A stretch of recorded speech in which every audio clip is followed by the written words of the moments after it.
আসসালামু আলাইকুম। শখের রান্নাঘর থেকে সবাইকে স্বাগতম। আজকে আমি নতুন একটি রেসিপি নিয়ে হাজির হয়েছি। আমার আজকে রেসিপি হলো কেক। এই কেক আমি এনার্জি বিস্কুট দিয়ে তৈরি করে দেখাবো। কেক তৈরিতে যারা একেবারে নতুন তারাও এই ভিডিওটি দেখে পারফেক্ট কেক তৈরি করতে পারবেন। আশা করি আমার আজকের ভিডিও সবারই খুব ভালো লাগবে। আর ভালো লাগলে প্লিজ আমার চ্যানেলটিকে সাবস্ক্রাইব করবেন। তাহলে চলুন মূল পর্বে চলে যাই।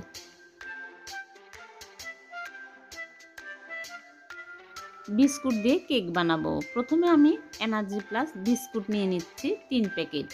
এই বিস্কুট যে কোনো জায়গায় পাওয়া যায়, 10 টাকা করে দাম। যে কোনো বিস্কুট দিয়ে এই কেক বানানো যাবে। আমি এনার্জি প্লাস বিস্কুট নিয়ে নিচ্ছি। আমি 3 প্যাকেট নিয়ে নিচ্ছি। এখন এগুলো আমি ব্লেন্ড করে নেব। একটা ব্লেন্ডার জাগে ভেঙে ভেঙে নিয়ে নিচ্ছি, তাহলে ব্লেন্ড করতে সুবিধা হবে। আমি 2 বারে ব্লেন্ড করে নেব, একবারে হবে না। দেখুন একদম মিহি করে ব্লেন্ড করে নিয়েছি। একটা মিক্সিং বোলে ঢেলে নিচ্ছি। এখন এর মধ্যে দিয়ে দিচ্ছি চিনি গুঁড়ো। আমি ব্লেন্ডারে চিনি গুঁড়ো করে নিয়েছি। আপনারা চাইলে বিস্কুটের সাথে একসাথে চিনি দিয়ে গুঁড়ো করে নিতে পারেন। আমি 5 চামচ দিলাম, দিয়ে হ্যান্ড উইক্স দিয়ে ভালো করে মিক্স করে নিচ্ছি। এরপরে দিয়ে দিচ্ছি লিকুইড দুধ। আমি আগে জাল দিয়ে ফুটিয়ে ঠান্ডা করে নিয়েছি। 1 কাপ অল্প অল্প করে দিয়ে মিক্স করে নিচ্ছি। আমার এখানে 1 কাপ লাগেনি, একটু বেঁচে গেছে 1 টেবিল চামচের মতো। এরপর দিয়ে দিচ্ছি সয়াবিন তেল 3 চামচ। সয়াবিন তেলের পরিবর্তে বাটার গলিও দিতে পারেন। আমি ভালো করে মিক্স করে নিচ্ছি।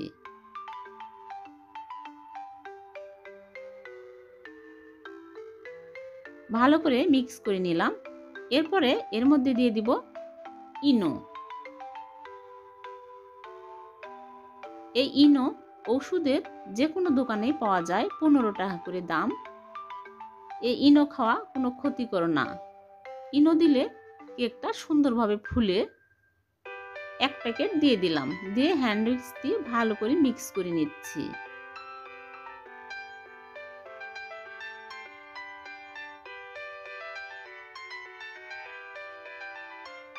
এরকম ঘনত্ব হবে।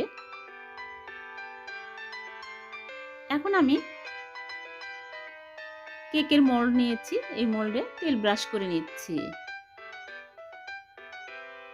আর একটা খাতার কাগজ তলায় দিয়ে দিচ্ছি সমান করে কেটে। উপরে আবারও তেল ব্রাশ করে নিচ্ছি, তাহলে কেকটা তুলতে সুবিধা হবে।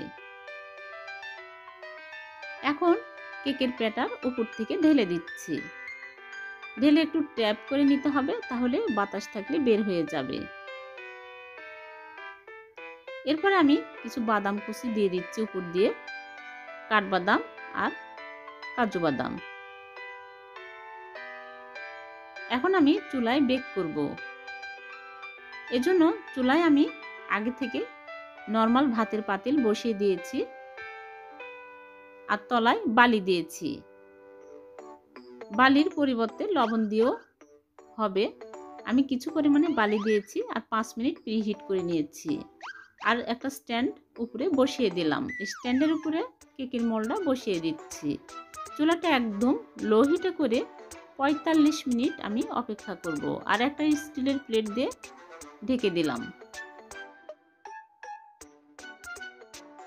45 মিনিট পর ফিরে আসলাম। কেকটা হয়ে গেছে, দেখেই বোঝা যাচ্ছে হয়ে গেছে। এখন আমি চুলা থেকে নামিয়ে ঠান্ডা হওয়ার পরে কেকটা তুলে দেখাচ্ছি।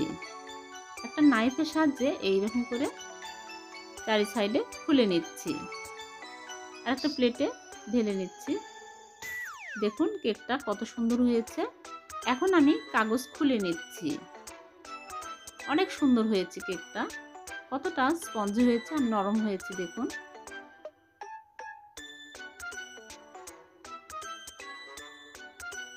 এই 10 টাকার প্যাকেট দিয়ে যে এত সুন্দর কেক বানানো যায়, না বানালে বুঝবেন না।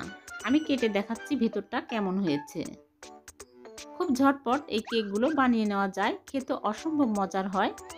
যে কেউ এই কেক বানাতে পারবেন। দেখুন ভিতরটা কত সুন্দর হয়েছে। কতটা নরম হয়েছে। আশা করি আমার আজকের রেসিপি সবারই খুব ভালো লেগেছে। ভালো লাগলে লাইক, কমেন্ট, শেয়ার করবেন। আর এইরকম নতুন সহজ সহজ রেসিপি পেতে আমার চ্যানেলটিকে সাবস্ক্রাইব করে রাখবেন। আবার দেখা হবে নতুন কোনো রেসিপিতে। সে পর্যন্ত ভালো থাকবেন। আল্লাহ হাফেজ।